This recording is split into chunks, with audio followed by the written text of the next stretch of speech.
Assalamualaikum warahmatullahi wabarakatuh. Salam sejahtera untuk kita semua dan salam sehat. Pada pertemuan kali ini kita akan membahas tentang persamaan dasar akuntansi.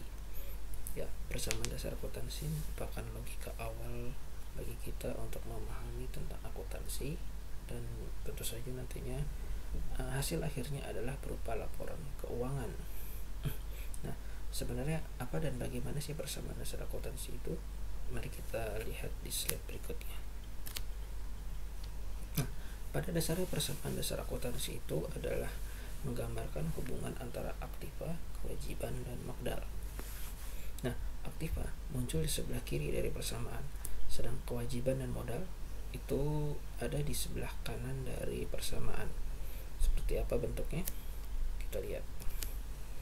Nah, ini sebelah sisi kiri adalah aktiva, kemudian sebelah kanannya ada kewajiban plus modal. Nah, hal ini bisa diartikan sebagai berikut. Jumlah aktiva itu sama dengan jumlah kewajiban ditambah modal. Nah, di mana aktiva itu sendiri adalah harta, kewajiban itu sendiri bisa berupa utang, dan modal itu ya tentu saja adalah modal atau equity dalam bahasa Inggrisnya. Nah, harta atau aset itu merupakan economic resource atau sumber ekonomi. Sedangkan kewajiban plus modal itu adalah claim to economic resources atau cara untuk mendapatkan sumber daya ekonomi. Nah, apa aja sih sumber kekayaan perusahaan? Tadi kan kita sudah membahas aktiva, kemudian ada kewajiban, ada modal atau ekuitas. Nah, sebenarnya apa sih pengertian dari masing-masing ketiga hal tersebut? Ya, kita coba bahas satu persatu. Yang pertama adalah aktiva. Aktiva itu sebenarnya adalah semua harta kekayaan yang dimiliki oleh suatu perusahaan, seperti uang tunai, gedung, tanah, dan lain-lain. Sedangkan kewajiban yaitu tuntutan dari pihak luar, yaitu berupa utang atau kewajiban yang harus dibayar dengan uang atau jasa pada suatu saat tertentu, dan tentunya di masa yang akan datang. Yang ketiga adalah ekuitas pemilik atau modal, yaitu tuntutan yang berasal dari para pemilik perusahaan atau hak pemilik perusahaan atas kekayaan aktiva perusahaan. Nah, besarnya itu sama dengan aktiva bersih perusahaan, yaitu selisih antara aktiva dan kewajiban. Nah, kita lihat. Nah, di sini ada 3 pernyataan. Yang pertama, apabila sumber kekayaan perusahaan itu berasal dari 100% milik dari pemilik perusahaan, maka aktiva sama dengan modal. Jadi harta pemilik perusahaan itu yang merupakan modal dari perusahaan itu sendiri. Nah, apabila suatu perusahaan didirikan modalnya berasal dari 100% utang dari pihak lain atau lembaga lain, maka hartanya sama dengan hutangnya. Nah, kalau misalkan pemilik perusahaan itu meminjam dari pihak lain, tetapi sebagian lagi modalnya berasal dari hartanya sendiri, maka hartanya itu sama dengan utang ditambah modal. Jadi hartanya itu kalau misalkan dia setor dari uangnya pribadi plus dia juga dapat pinjaman dari pihak lain, maka utang ditambah modal itu sama dengan harta. Nah, kita bahas lebih dalam mengenai aset atau aktiva, yaitu harta perusahaan yang memiliki nilai ekonomis pada masa mendatang. Aset itu dapat berupa apa saja? Yang pertama bisa berupa barang berwujud, kemudian barang tidak berwujud, dan pembayaran di muka atas jasa tertentu. Barang berwujud itu seperti apa? Misalkan tanah, gedung, peralatan. Wujudnya bisa langsung kita sentuh dan kita rasakan. Nah, kalau yang tidak berwujud itu bisa berupa piutang dagang. Piutang dagang itu adalah uang kita yang berada di pihak lain, atau misalkan kalau kita memberikan hutang kepada pihak lain, nah itu namanya piutang dagang. Kemudian Kemudian ada hak paten atau merek, dalam bahasa Inggrisnya disebut goodwill. Contohnya misalkan hak paten atau merek dari McDonald's, Starbucks, perusahaan-perusahaan besar ya, yang mereka sudah memiliki produk yang mendunia. Nah, jadi kita tidak boleh meniru ataupun mencontoh produk mereka 100%. Nanti kita akan melanggar undang-undang hak cipta namanya. Kemudian untuk pembayaran di muka atas jasa tertentu itu manfaatnya baru kita terima di masa yang akan datang. Misalkan kita membayar asuransi, kita tidak akan langsung menerima manfaatnya, tapi di masa yang akan datang, seperti kalau misalkan kita kecelakaan, nah kita baru akan menerima manfaat asuransi tersebut. Atau misalkan kalau kita membayar sewa gedung, kalau misalkan kita menyewa, nah kalau sewa gedung itu kan biasanya kita sewa untuk 12 bulan nih. Nah, jadi yang kita rasakan manfaatnya itu tidak langsung 12 bulan, tapi per bulan. Jadi seperti itu maksud pembayaran dari di muka ya. Manfaatnya tidak kita 100% rasakan di awal, tapi ada juga manfaatnya di masa-masa yang akan datang kita rasakan. Nah, aktiva atau aset memiliki urutan, mulai dari aktiva yang lancar. Maksudnya lancar itu adalah yang bisa cepat dicairkan atau digunakan. Nah, kemudian baru lanjut ke aktiva tetap, yaitu yang sifatnya tetap itu tidak gampang berpindah tempat. Nah, contoh dari aktiva lancar adalah uang tunai atau kas, kemudian piutang. Piutang itu tadi sudah saya jelaskan, adalah uang kita yang berada di pihak lain. Kemudian ada persediaan barang dagang. Jadi kalau stok ya, misalkan kita perusahaan dagang itu kan harus menyetok barang di gudang. Nah, itu disebut persediaan barang dagang. Dan ada juga perlengkapan. Perlengkapan itu adalah sifat barang yang cepat habis dipakai, seperti misalkan alat tulis kantor, pulpen, kemudian tinta printer. Nah, itu kan sifatnya cepat habis dipakai, maka dimasukkan ke dalam aktiva lancar. Ada juga aktiva tetap. Nah, ini yang aktiva tetap itu tidak mudah berpindah tangan, dan wujudnya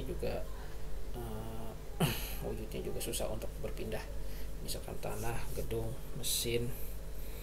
Kemudian ada lagi peralatan. Nah, peralatan kenapa digolongkan ke dalam aktiva tetap? Nah, karena sifatnya tahan lama.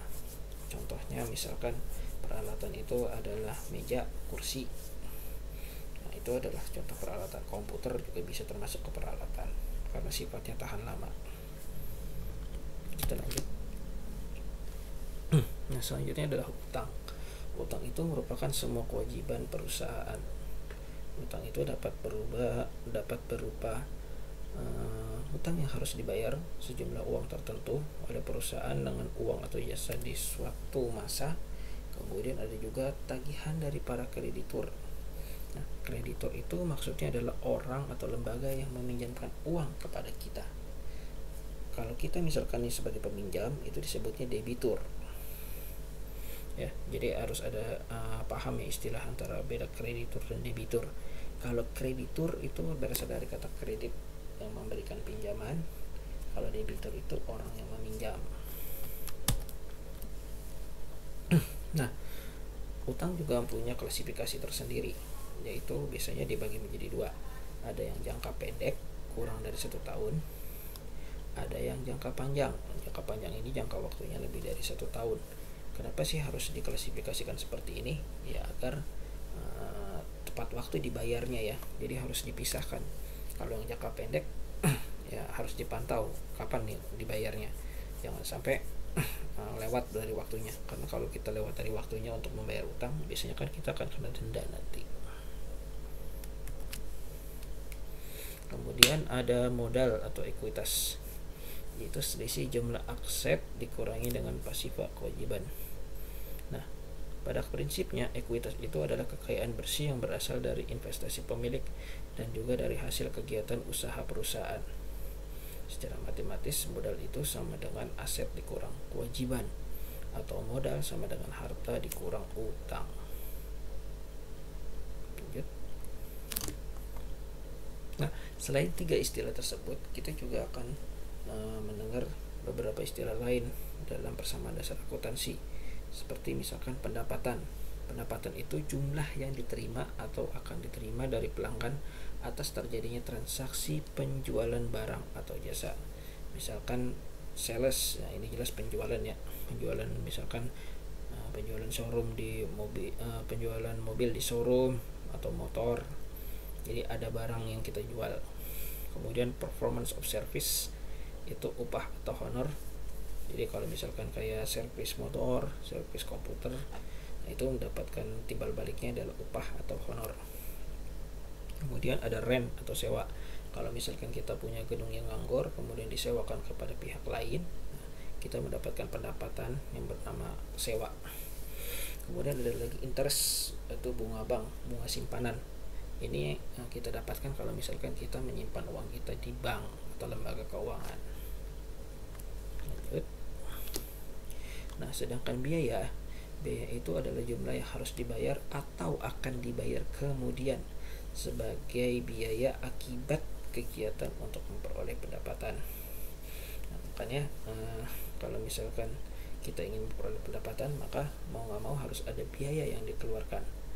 Dalam istilah bahasa Inggrisnya no pain no gain, ya, no pain no gain. Jadi harus ada pengorbanan yang dikeluarkan untuk mendapatkan sesuatu. Contohnya apa saja?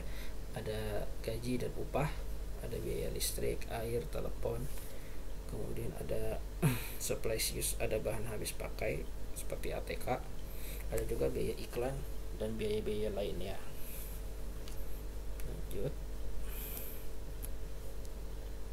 Nah, ini contoh untuk memahami persamaan dasar akuntansi ya. Di sebelah kiri itu ada nama perusahaan, kemudian ada kolom aktiva, ada hutang dan modal.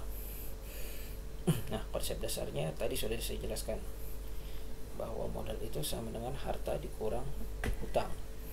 Nah, dari rumus itu maka bisa kita dapatkan kesimpulan kalau aktiva berarti sama dengan hutang ditambah modal.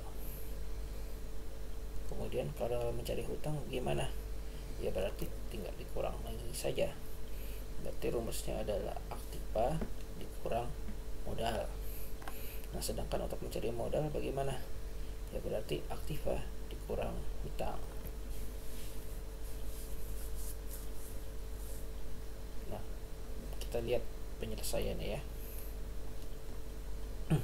Nah, ini kan tadi aktivanya tidak diketahui ya. Nah, kita tinggal jumlahkan saja, berarti hutang ditambah modal 61.800 ditambah 21.000 maka dapatnya 82.800. Kemudian tadi hutangnya tidak diketahui, yang diketahui hanya aktiva dan modalnya saja. Ya berarti tinggal dikurangi saja, 72.000 dikurang 34.000 maka dapat hasilnya 38.000.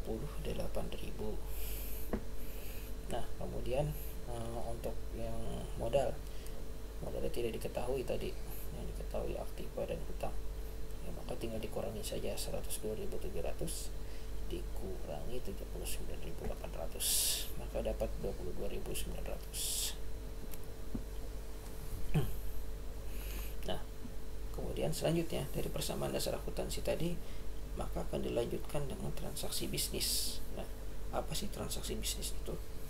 Transaksi bisnis itu adalah suatu perubahan yang menyangkut ketiga unsur persamaan akuntansi tadi. Kemudian bisa juga disebut peristiwa-peristiwa atau kejadian yang mengakibatkan adanya perubahan atau pergeseran harta, utang, dan modal. Nah, ini ada contoh transaksi bisnis dari contoh transaksi bisnis pada Cantona Travel. Nah, ini nama pemiliknya adalah Cantona. Kemudian dia mendirikan usaha traveling ya. Ada kurang lebih 8 transaksi. Kita akan coba membuat persamaan dasar akuntansinya dalam bentuk Excel. Untuk lebih jelasnya kita lihat video persamaan dasar akuntansi tersebut dalam bentuk Excel ya.